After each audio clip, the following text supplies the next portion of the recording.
Bonjour à tout le monde. Aujourd'hui, c'est une très belle journée. Je pense que nous sommes vers la fin du mois d'août et donc finalement, ça veut dire aussi vers la fin de l'été.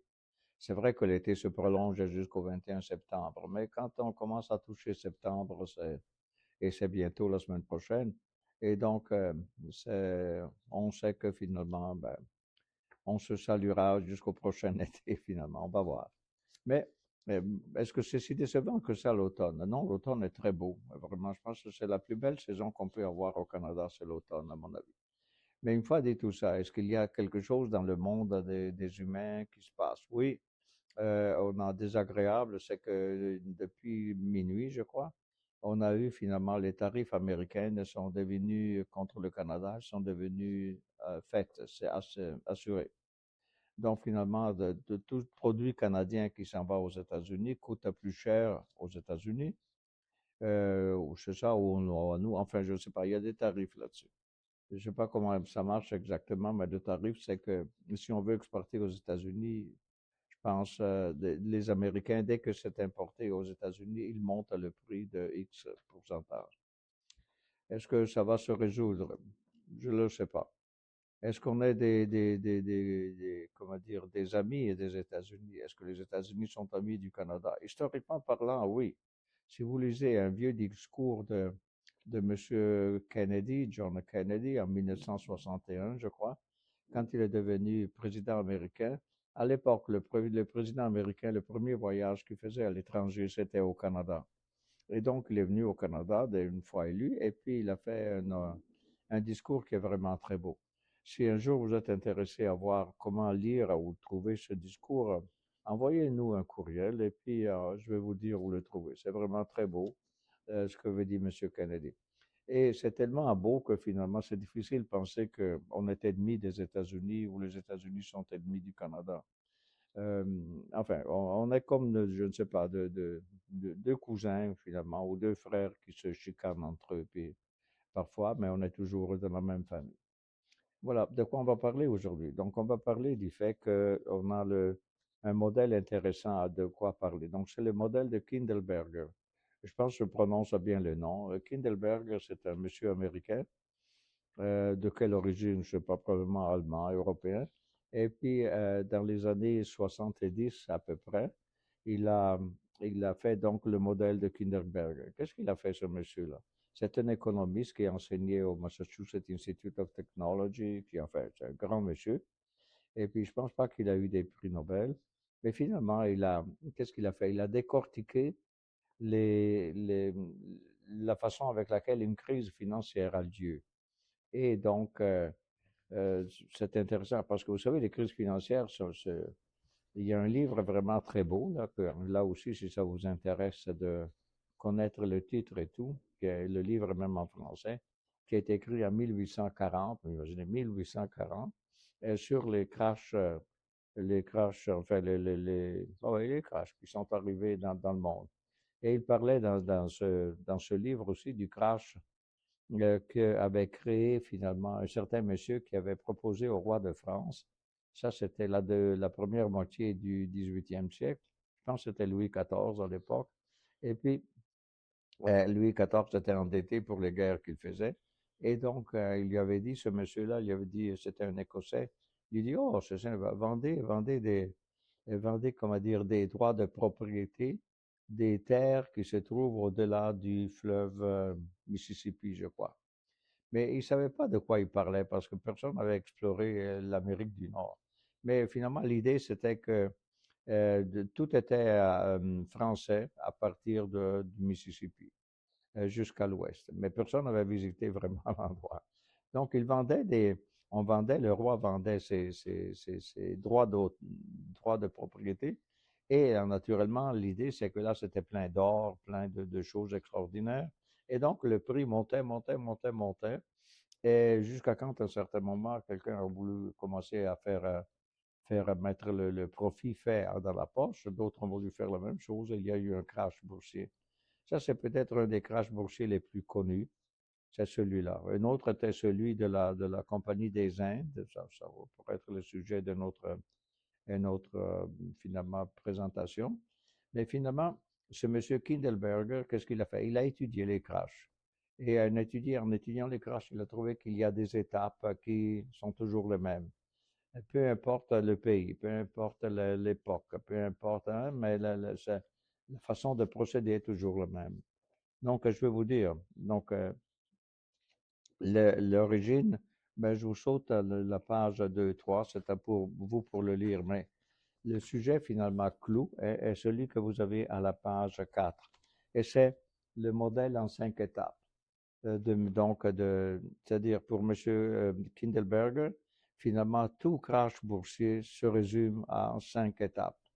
Donc, la première, c'est le déplacement. Le déplacement, c'est il y a quelque chose de nouveau qui a lieu. Par exemple, imaginez quand est né l'Internet, c'était nouveau. Ou imaginez il y a 2 siècles quand est arrivé le chemin de fer. Ça, c'était nouveau. Donc, il y a ça. Ensuite, il y a, la chose attire tellement d'intérêt qu'il y a une expansion du crédit. Après quoi, il y a une euphorie générale, tout le monde veut jouer le jeu, là. Et puis finalement, ça commence finalement, quelqu'un prend le profit, puis d'autres commencent à le prendre de plus en plus. Finalement, on commence à avoir une volatilité grande dans les prix. Et finalement, petit à petit, ça traduit dans une panique. Donc ça, c'est les phases, les 5 phases donc, du modèle de cas. Est-ce qu'on a quelque chose de semblable aujourd'hui? Difficile à dire.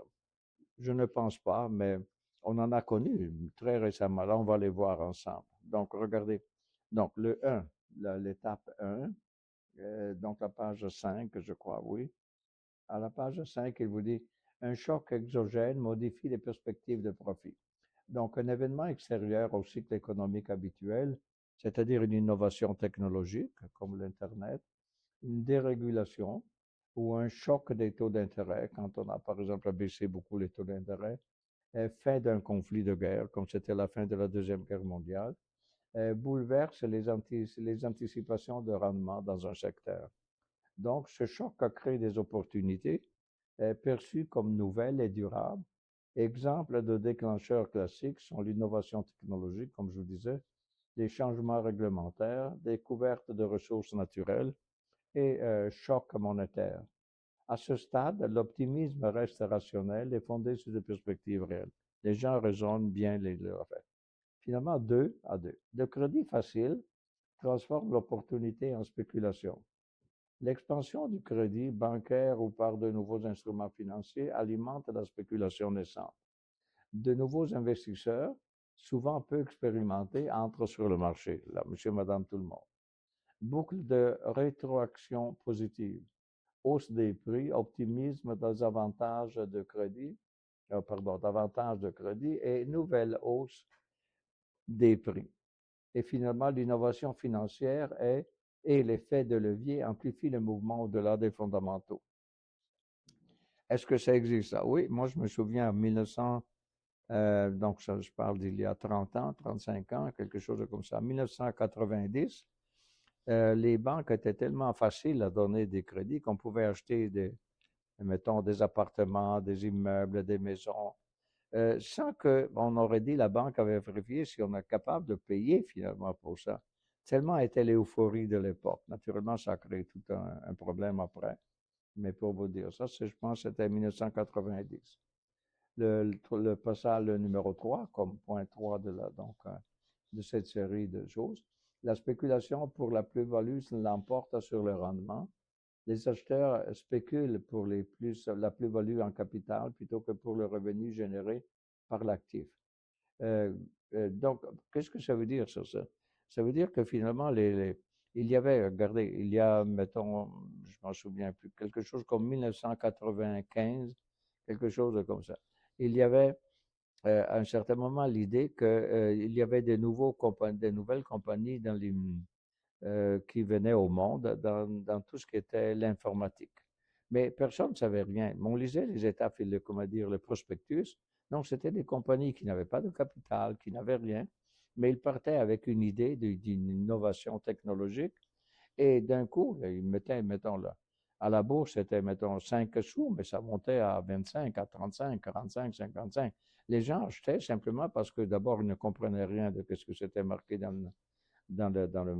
finalement dans le prospectus. qui devait décrire c'est quoi que la compagnie faisait.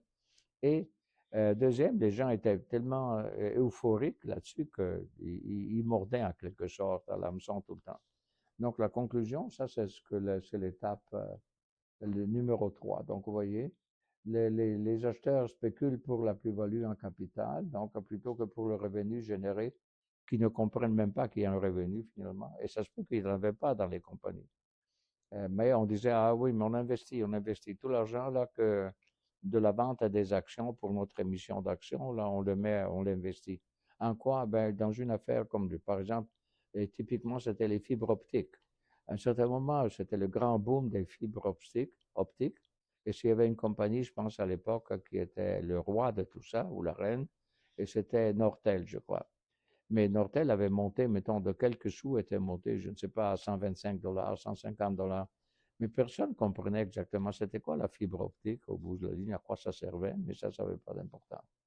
Donc, des connexions croissantes entre les valorisations et les fondamentaux économiques, volume de transactions explosif, sentiment généralisé que tout le monde s'enrichit, et apparition du discours, cette fois, c'est différent. Oui, oui, c'est ça.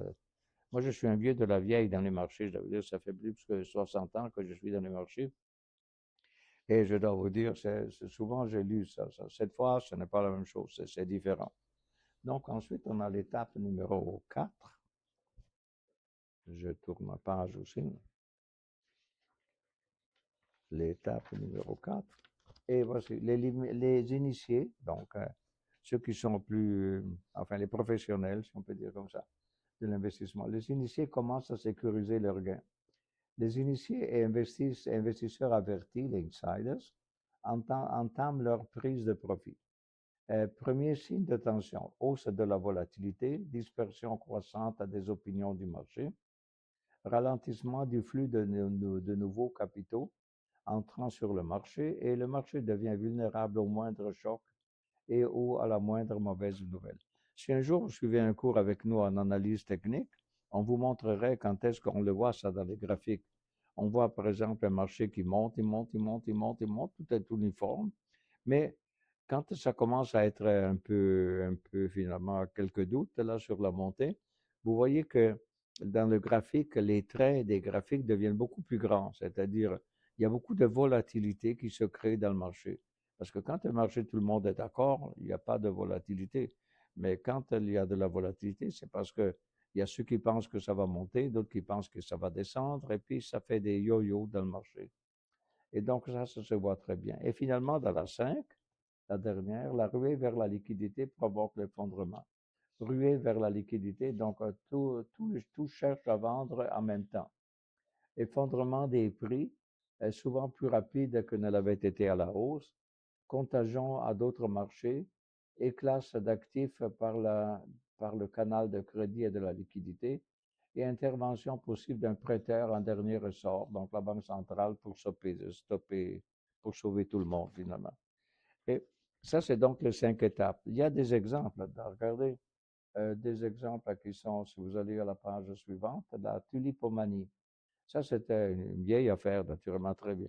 On découvre l'Amérique du Nord, enfin, on découvre l'Amérique, le continent, 1492. Naturellement, ça favorise l'idée que le commerce, au lieu d'être juste dans la Méditerranée, peut avoir du commerce transatlantique.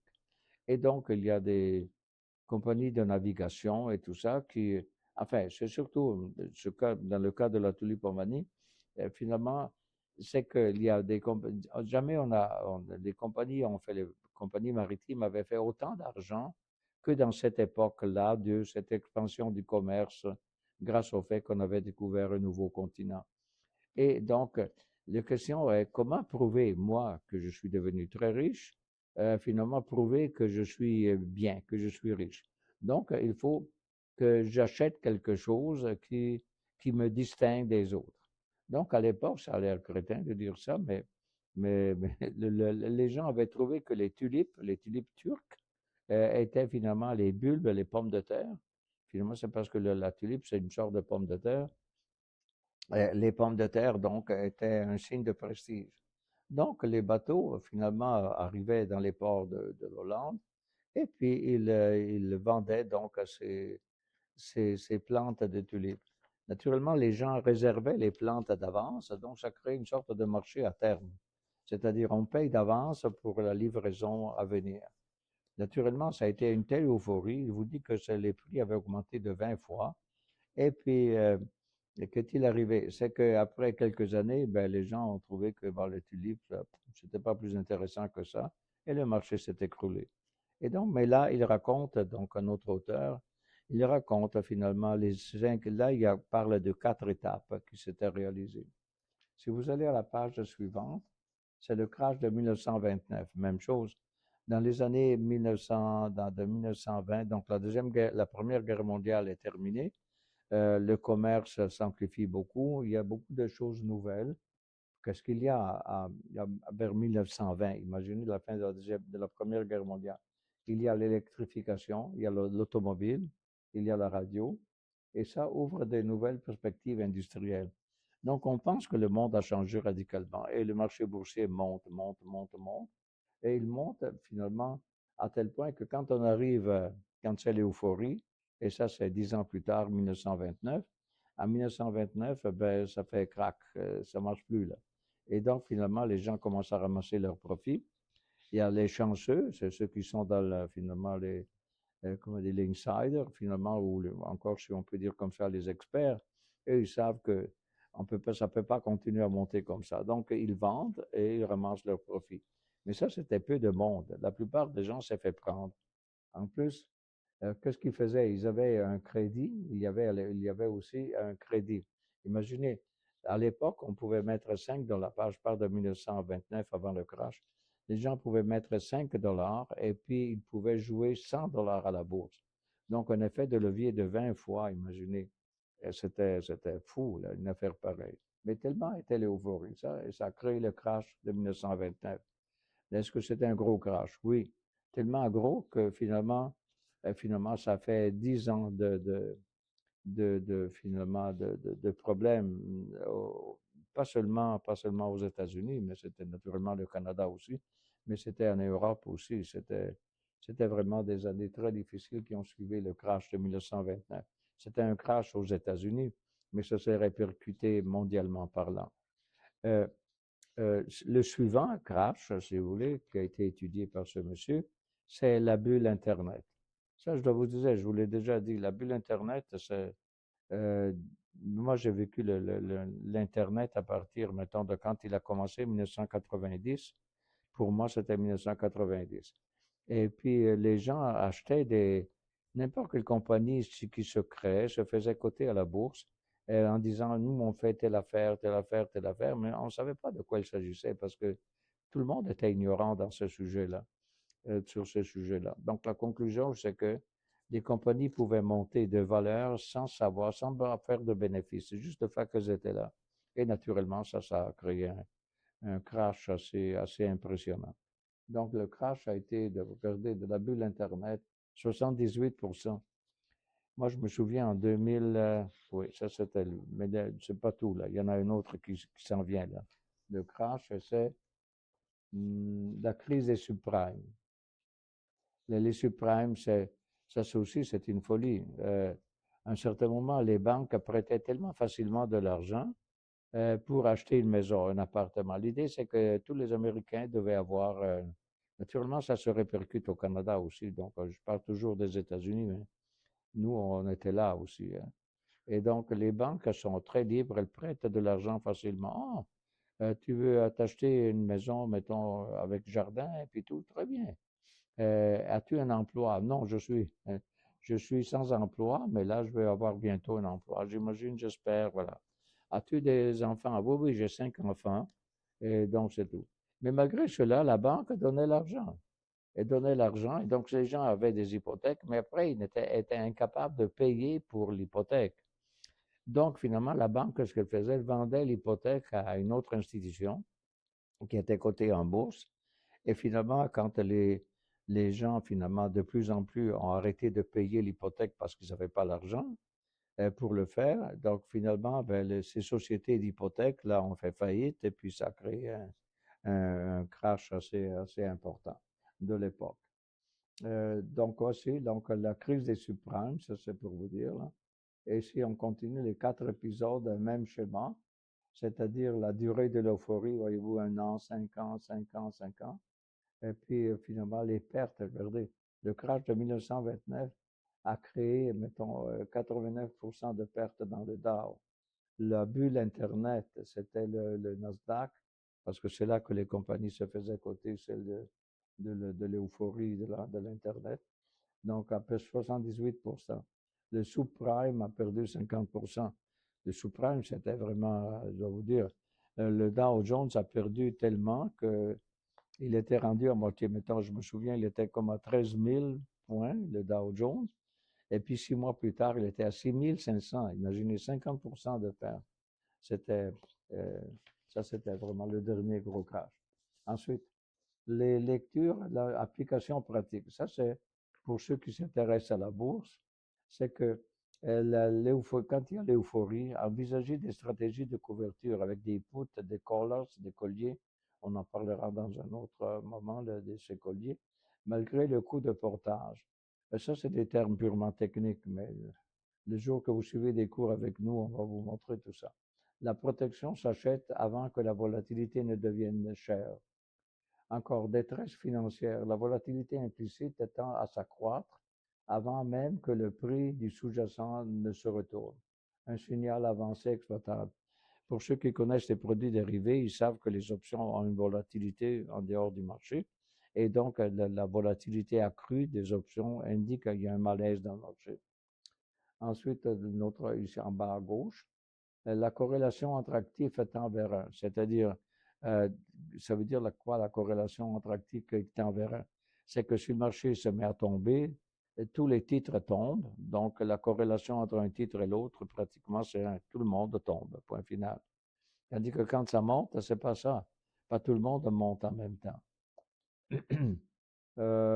OK. Donc, les dérivés options futures se servent à gérer la symétrie du cycle et non à prédire le moment de bascule.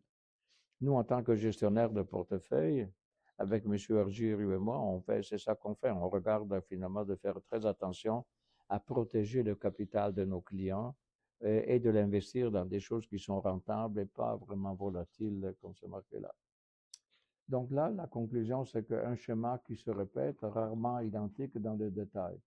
Donc le modèle de Kindleberger ne prédit pas quand une crise surviendra, il décrit comment elle se déroule.